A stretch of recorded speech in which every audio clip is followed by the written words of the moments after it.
O imbróglio político e financeiro envolvendo o Flamengo e a Libra fez com que vários clubes e a própria instituição se manifestassem. O Grêmio soltou uma nota contestando e desmentindo o Flamengo pelas informações recentes. Depois da vinheta, a gente vai falar sobre a situação que o Grêmio vive dentro da Libra contra o clube carioca. A gente vai falar também sobre o jogo de amanhã, o ambiente aqui em Bragança Paulista e o provável time que deve ter surpresas na escalação. Tudo isso sempre depois da vinheta.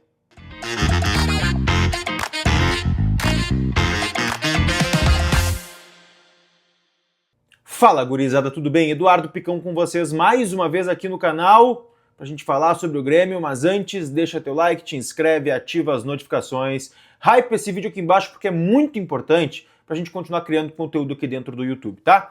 Gente, vamos lá, tá? Vamos falar sobre essa questão da Libra, do Grêmio, do Flamengo e todos os clubes que estão envolvidos dentro dessa situação. O Flamengo tem colocado para a imprensa carioca, para a imprensa nacional e até nas suas redes sociais, de que está sendo alvo de um problema, de uma situação mal resolvida num contrato com a Libra nos direitos de transmissão, na repartição financeira dos direitos de transmissão vindos do pay-per-view. Tudo isso que o Flamengo fez acabou retendo na justiça um valor de mais ou menos 70 milhões de reais que deveria ser distribuído entre os clubes da Libra ainda neste mês. Porém, o Flamengo reteve isso, querendo justiça na divisão dos valores, pelo que o Flamengo entende ser o correto e o que estava assinado em contrato. A divisão funciona da seguinte forma: 40% iguais, 30% por audiência e 30% por meritocracia, ou seja, posição dentro do campeonato. Dentre esses 30% que está dividido por audiência, tem uma porcentagem que é pelo pay-per-view. E é aí que começa a discussão junto ao Flamengo, que está cobrando dos clubes uma porcentagem maior, porque segundo ele vende mais pay-per-view, mas isso tudo não estava acordado lá no contrato assinado pelos clubes com a Libra e também com a Globo, que é a detentora dos direitos, que pagou os clubes da Libra pelos direitos de transmissão das próximas 3 temporadas, tá? Esse imbróglio todo e as manifestações do Flamengo fizeram com que o Grêmio balançasse dentro da liga. Alguns clubes, inclusive, já estão se movimentando para sair. Santos, Vitória, outros clubes também maiores também estão se movimentando. Segundo o PVC, lá do centro do país, do jornalista Paulo Vinícius Coelho, ele traz a informação de que, além desses clubes, o Grêmio também estava encaminhando uma saída da Libra. Internamente, o Grêmio nega qualquer possibilidade disso. Mas as coisas começaram a ficar piores em relação a isso. O Flamengo está batendo muito nessa tecla, vários clubes se manifestando, o Palmeiras se manifestando muito forte através da Leila Pereira, falando que o Flamengo não tem o mundo girando em torno dele, chamando inclusive os flamenguistas de terra-flamenguistas, como fazendo uma analogia ao terraplanismo, né? Então, as críticas em relação ao Flamengo estão muito fortes por todos os clubes da liga. Tudo isso combinou numa nota oficial soltada pelos clubes e também pelo Grêmio, que eu leio agora para vocês, tá? Desde o título. Nota oficial: esclarecimentos da Libra sobre o posicionamento do Clube de Regatas do Flamengo. A Libra reforça o seu compromisso com a transparência, com o diálogo e com o fortalecimento do futebol brasileiro. Observamos com surpresa a postura do Clube de Regatas do Flamengo de, por um lado, requerer segredo de justiça em uma ação judicial e, por outro, divulgar à imprensa informações selecionadas e distorcidas, induzindo até mesmo parte da imprensa especializada a erro e disseminação de desinformação. Diante dessa postura, a Libra, em seu compromisso com a transparência, com o diálogo e com o fortalecimento do futebol brasileiro, apresenta alguns esclarecimentos fundamentais entre o que é verdadeiro e o que é falso dentro das declarações feitas pelo clube carioca. Vamos lá. Ponto 1. É falso afirmar que o Flamengo deseja diálogo. Quem interrompeu o diálogo foi o Flamengo, com medida liminar sem urgência, obstruindo o fluxo de caixa dos demais clubes da Libra, com o objetivo de pressioná-los economicamente e sem que estes sequer tenham sido ouvidos no processo. Ato que contradiz o espírito associativo e é exato oposto do diálogo. A Libra representa a vontade coletiva de seus membros em construir uma futura liga robusta e sustentável para o futebol, na busca por soluções que beneficiem a todos e não só o Flamengo. Esse é o primeiro ponto. Lembrando, tá? Desses valores que foram retidos, O Grêmio não teve nada retido, porque o Grêmio já tinha antecipado os valores de receita, mas outros clubes, como São Paulo, Santos, praticamente todos os clubes que estão na Libra tiveram sim valores retidos judicialmente por essa postura do Flamengo. É falso que o Estatuto da Libra seja omisso sobre os critérios de distribuição de receitas de audiência. A regra de distribuição de receita, negociada coletivamente pela Libra, está descrita no Estatuto, foi aprovada em Assembleia Geral por unanimidade, inclusive pelo próprio Flamengo, e sem ressalvas.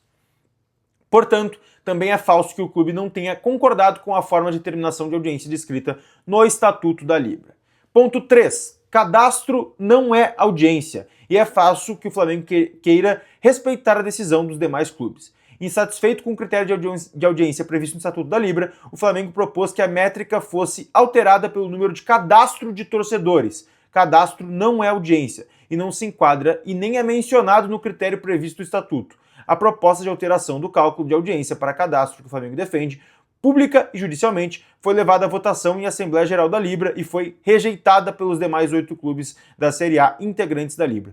Considerando que foi apenas o próprio Flamengo quem votou favoravelmente e buscou via judicial para reverter a decisão colegiada, é falso que o clube não busca virada de mesa por meio de justiça.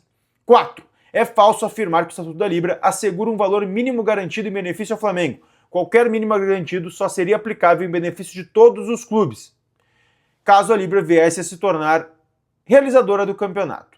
Supomos que o Flamengo saiba que o Campeonato Brasileiro Série A seja organizado pela CBF e que, portanto, tal garantia não se aplica no atual contexto. É falso que o Flamengo tenha votado contra a mudança das regras. Ocorreu exatamente o contrário. O Flamengo foi o único clube que propôs a alteração do estatuto para substituir o critério de audiência para o critério de cadastro, uma proposta que foi avaliada e rejeitada. 6. É falsa a alegação que o Flamengo de que precisaria fazer o uso de uma liminar para evitar prejuízos. O contrato atual tem vigência de 5 anos e comporta mais de 6 bilhões em benefícios a todos os seus clubes. Montante suficiente e tempo hábil para que qualquer eventual recomposição pudesse vir a ser realizada em caso de uma votação unânime.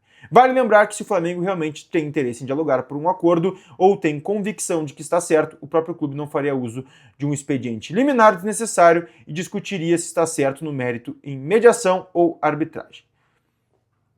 Por que estamos tendo que esclarecer todas essas dúvidas por meio de comunicados à imprensa e não em ambiente técnico e dentro da própria Libra? Porque o Flamengo preferiu esse caminho ao invés de manter discussão internamente. O Flamengo demonstra que há outros objetivos em seus movimentos, questionar os fatos, distorcê-los para conseguir apoio midiático com base na desinformação e querer viver uma realidade paralela de imposição econômica sem qualquer fundamento coletivo.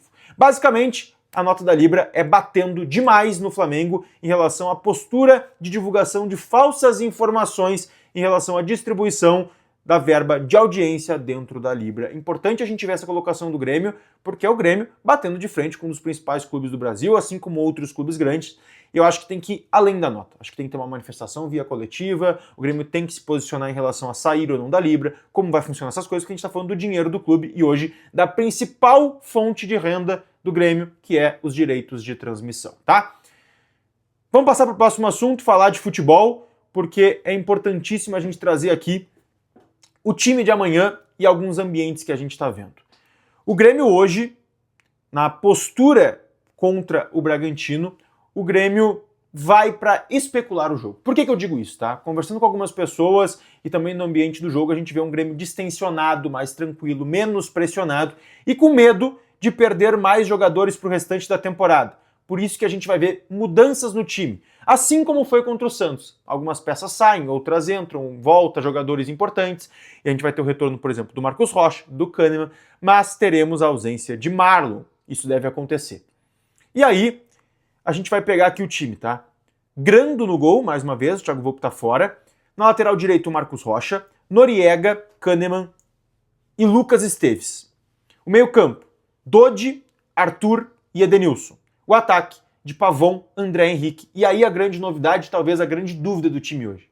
Entra pelo lado esquerdo Francis Amuso. Vai ganhar uma oportunidade como titular. Quem trouxe a informação foi o Bruno Flores em GZH. Estou dando os créditos aqui para ele.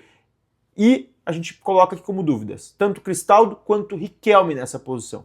Colocando o Riquelme como uma possibilidade maior, porque o Cristaldo tem entrado no lugar do Edenilson e o Riquelme sim tem entrado pelo lado, voltou a jogar no último jogo. tem essa carta na manga, o Mano Menezes, para ser o substituto do William, um meia lateralizado, o Riquelme. Muito mais do que o Cristaldo, que não deu certo na partida contra o Mirassol. A tendência de time é essa, com a Musso de titular sendo a única mudança significativa, assim como a saída do Marlon, o retorno do Marcos Rocha para o jogo contra o Bragantino, que eu repito, tá? O Grêmio vai para especular, o empate será comemorado no jogo de amanhã contra o Bragantino aqui em Bragança Paulista, porque o Grêmio entende que esses dois jogos foram para ganhar fôlego, para dar estrutura física para o time, para voltar bem da data FIFA sem nenhum lesionado e com jogadores recuperados, como Cuéllar, Carlos Vinícius e também uma forma física melhor de todo mundo para encarar o restante do Campeonato Brasileiro, tá bem? A gente segue atualizando o Grêmio por aqui, deixa teu like, mas eu quero também o teu comentário sobre tudo isso que a gente falou aqui no vídeo, mas principalmente sobre a situação do Grêmio e da Libra, tá bem? Beijo!